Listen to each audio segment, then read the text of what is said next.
Hi, it's Mo. Welcome back to the property vlog. On this week's video, PR and marketing for a £12 million development.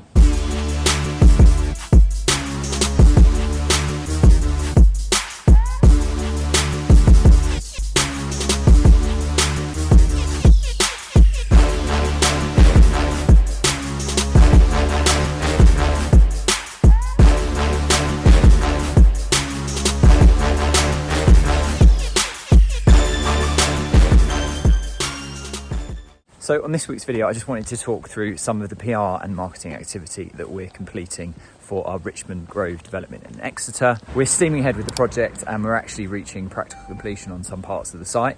So we're really ramping up our PR and marketing activity at the moment. We've obviously been doing a lot as we've been on site, promoting the scheme, working with our agent, etc. But we're really starting to ramp everything up now. So I thought I'd share some of the stuff that we're doing. So before we jump into the activity that we're completing now, let's rewind a bit and go back to some of the items we completed as soon as we got on site. So one of the first things you have to do is decide whether you're going to use an agent to sell the units that you're developing, or whether you're going to do it in-house. The size of our development company, we're not really big enough to be able to do that kind of stuff in-house.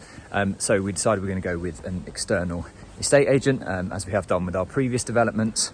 And really, some of the sort of house builders that are doing hundreds and hundreds of units a year and thousands, they will have in-house sales and marketing teams, and then they might have some lead generation coming in from some estate agents that they pay for on a sort of just a lead gen basis, and then they'll handle all of the sales and marketing inquiries themselves, have showrooms, etc.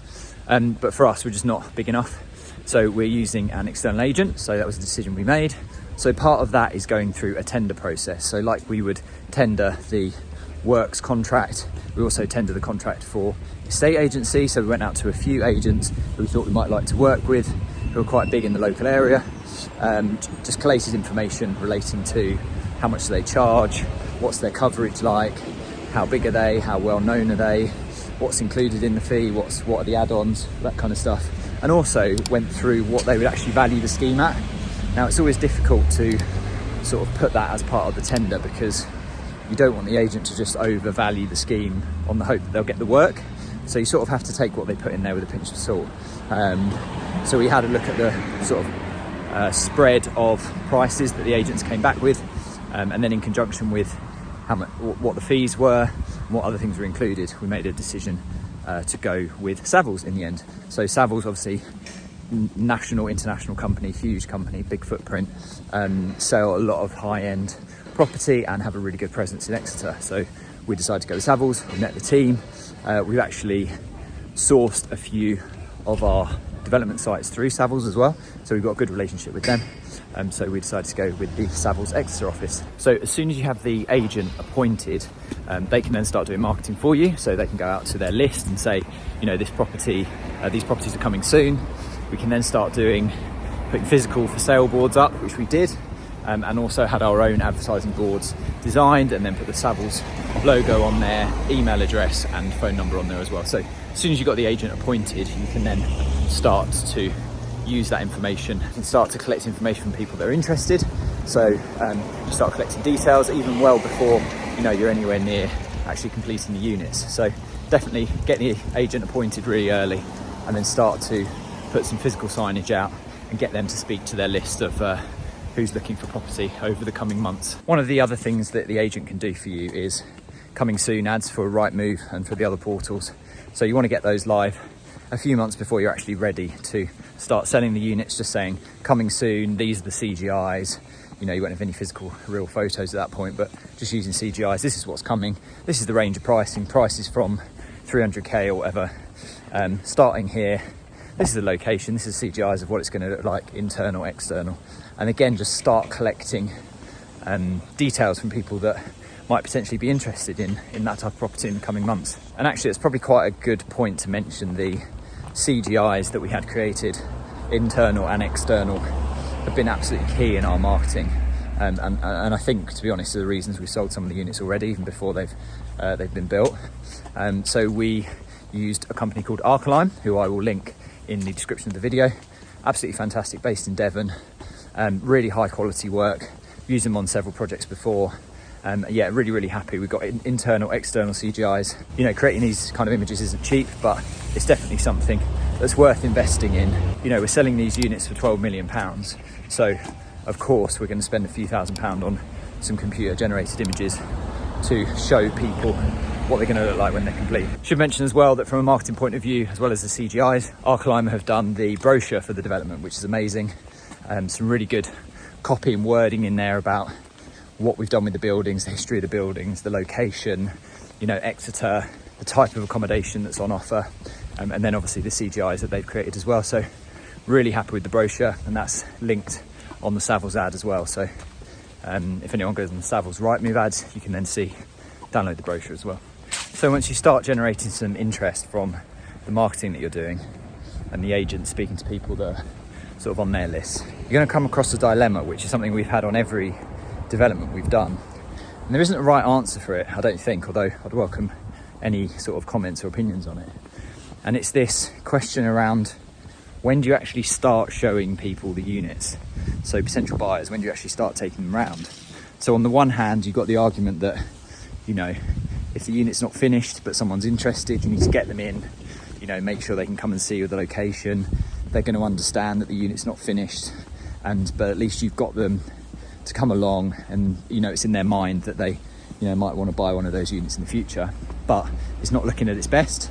And can people have the vision to actually see that? And then on the other hand, you've got, let's just wait until the unit's, the development's completely finished, so that we can actually show a finished product. We can show high standard of finish, because building sites don't look that nice until, you know, we were talking about it the other day, 95% of the work is just like functional, structural, mechanical, electrical, you know, all of this stuff that is below the ground, is hidden behind walls, is on the roof. Like, you can't see it, you can see it, sometimes you can see it, but you can't appreciate that it's going, you know, towards the end product. But it's actually the finishings, the last 5% really, that make the place look amazing and is what people are buying. So it's a really tricky decision. Do you wait until the development's completely finished to show people around, or do you just show people around when it's still a building site, effectively, to keep them interested? So we sort of just do it case by case now, on the basis that if you've got someone that's really interested, they're really keen, maybe if they're willing to buy a unit off plan, then great, you can get them around and show them around, or just show them the plans, and they can sort of exchange off plan on that basis. But it's a really tricky one, because you don't know, in all honesty, going into it, you don't know if the person that you're selling to actually has the ability to, you know, see the vision. If they're in the property industry, if they're an architect, if they're a designer, if they're, you know, got that kind of brain, they can see past the rubble and the holes in the walls and the half finished work and see the end product and visualize it. But you don't know the type of person that's going to be doing that before they go in, and you could quite easily put someone off by taking them around too early. So yeah, it's a really tricky one. I don't think there's a right answer. You've got to just make a decision sort of on a case by case basis of how early you start showing people around a development. So we've actually engaged a PR and marketing firm on this project. It's the first project that we've actually done that, because it's not cheap to do, but this is our biggest project that we've done. You know, we want to make it successful, etc. So we've taken the decision to bring them on board. So shout out to Absolute PR.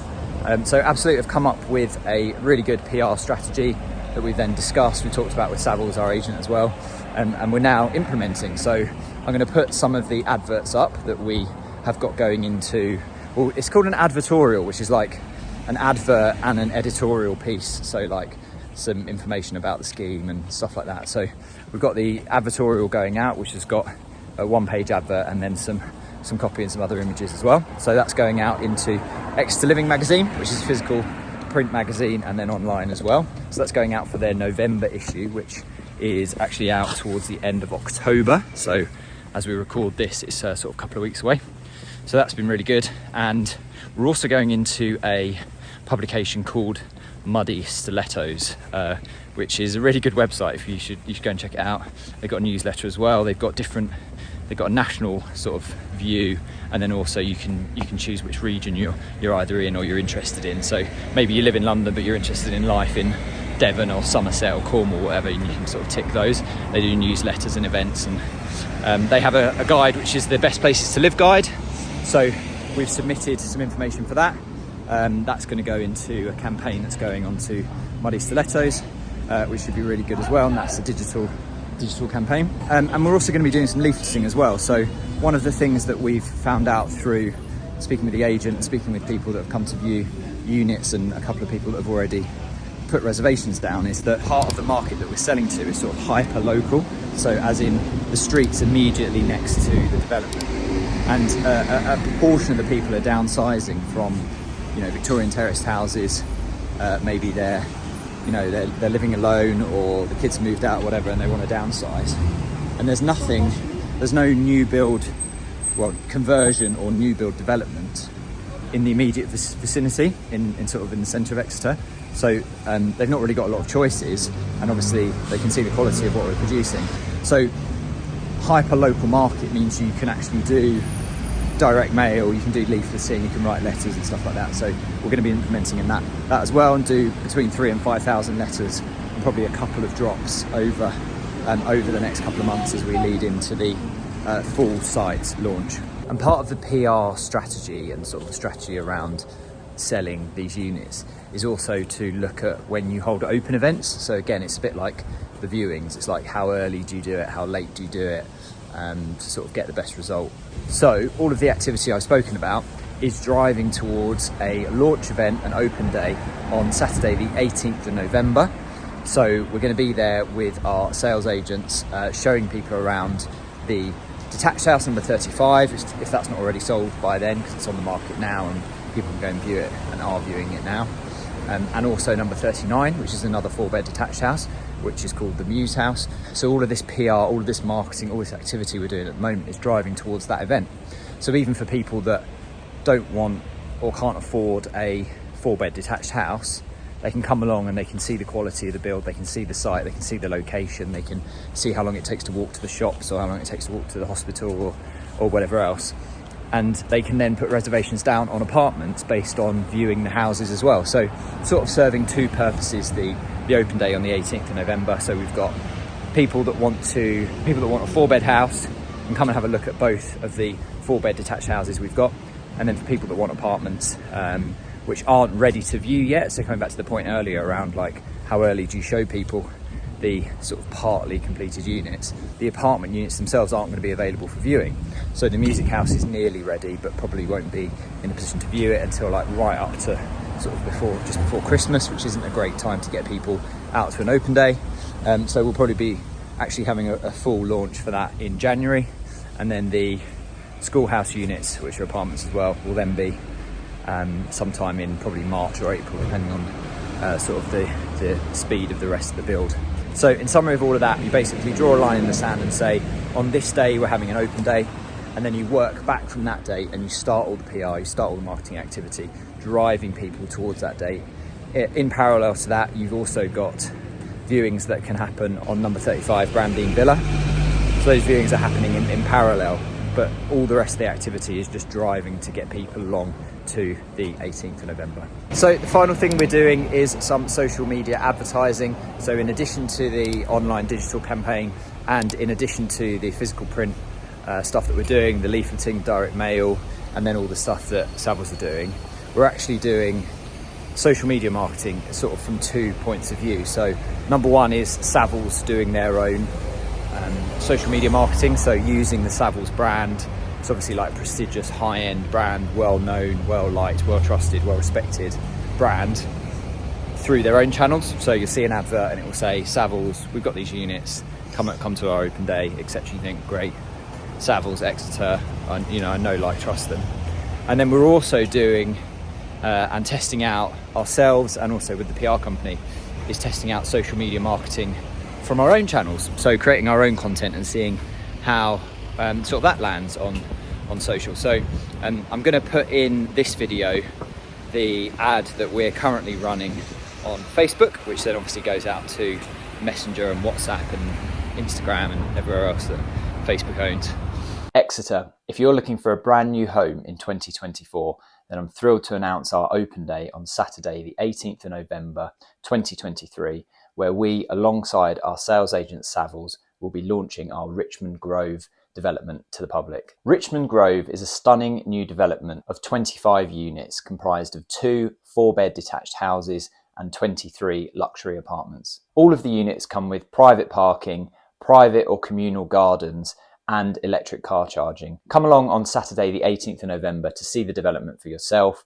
We've already reserved 10% of the units off plan, and the rest of the units are definitely going to go quickly because of the uniqueness of the scheme. We've got limited slots available for the open day, so get in touch with Savills today to reserve your place. And we're actually getting some really good traction from this. We've had thousands of views on this. We've had nearly 100 clicks of the link, and the link then takes you through to the Savills site, where you can then look at the sales particulars and book into the book onto the open day. So just testing out at the moment. We're going to be working with the PR company to do some more of that as well, but just while we're ramping all that stuff up, we've just been testing some content out. So yeah, really excited about that, and again, that's just driving to the open day. So I hope you found that interesting bit of insight into the PR and marketing that we are doing for Richmond Grove, the former Bramdean School in Exeter.